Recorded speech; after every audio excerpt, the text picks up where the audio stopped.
দুই বন্ধু আরিফ এবং সাকিব হজ পালনের জন্য মক্কায় কাবা শরীফের কাছে এসেছে। তারা ছোটবেলার বন্ধু এবং সবসময় একসঙ্গে ছিল। এবার হজ করার স্বপ্ন সত্যি হওয়ায় তারা দুজনেই ভীষণ আনন্দিত। ফজরের নামাজের পরে আরিফ বলে, সাকিব, কাবা শরীফের এত কাছাকাছি এসে মনে হচ্ছে আমাদের জীবনের সব ভুলগুলো মুছে ফেলার সময় এসেছে কি?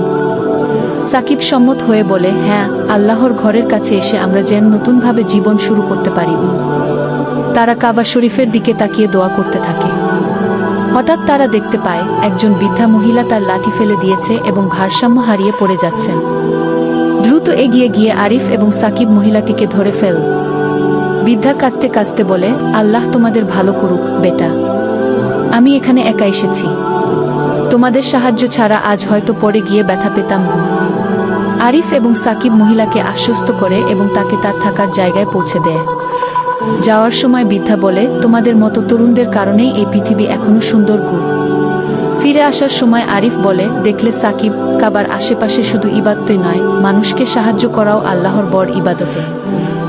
সাকিব মুচকি হেসে উত্তর দেয়, আমরা হয়তো একে অপরকে সারা জীবন সাহায্য করতে পারবো না, কিন্তু আজ এই বৃদ্ধাকে সাহায্য করে আমরা আমাদের জীবনের এক বড় কাজ করেছি। তারা কাবার দিকে তাকিয়ে দোয়া করে যেন তারা জীবনে সবসময় মানুষের জন্য কিছু করতে পারে।